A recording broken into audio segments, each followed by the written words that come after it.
guys heard? Have you heard? We are having a lunar eclipse, a total lunar eclipse in the sign of Pisces that's occurring on September the 7th.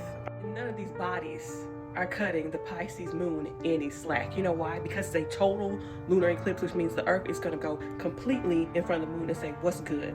What's good? Cut it out. Cut out all the Pisces shenanigans and get some clarity. So us as a collective cannot punk out at releasing certain things, at healing certain things, so we can get to the next chapter of our lives, okay? It is a destiny activation for all of us, in which we are to release, to realign. Follow this, look at my big-headed ass, okay?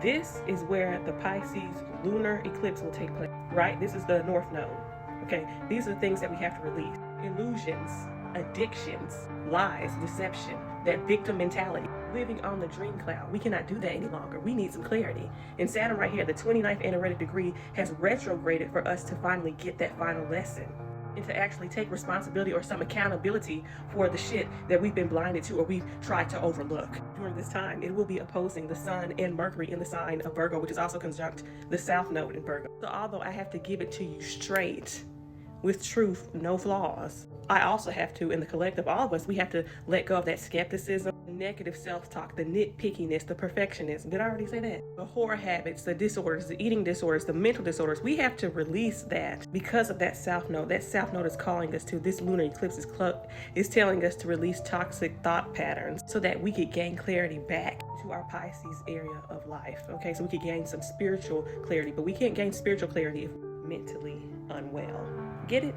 The lunar eclipse with the full moon opposing Mercury, okay, the full moon in Pisces opposing Virgo Mercury, it's telling us, it's reminding us actually to stop overthinking and to trust our intuition, because that'll be the thing that guides us to where our destiny is supposed to be, so that we can release these toxic cycles of being the victim, being the perpetrator, and being irresponsibly responsible or responsibly irresponsible. Now, this transit won't be entirely negative because we have the moon, the full moon, making a trine to that Cancer Jupiter right there, which is exalted in the sign of Cancer. So although we may be intimidated by that Saturn retrograde because Saturn represents fear, Jupiter making that positive trine to the full moon is saying that we should have hope in the future in our life path. That true emotional security comes from our faith in a healthy spiritual life, making divine connections with people and places that can nurture us and pour into us what we deserve. To nurture and be nurturing so that the collective all can be in that Pisces freedom-loving thing situation without being deceived by false hope, by a false coming. So I would say that this total solar eclipse is all about sobriety, spiritual sobriety, and physical, mental sobriety as well. We are to get clean, get real, and get delivered from an astrological point of view.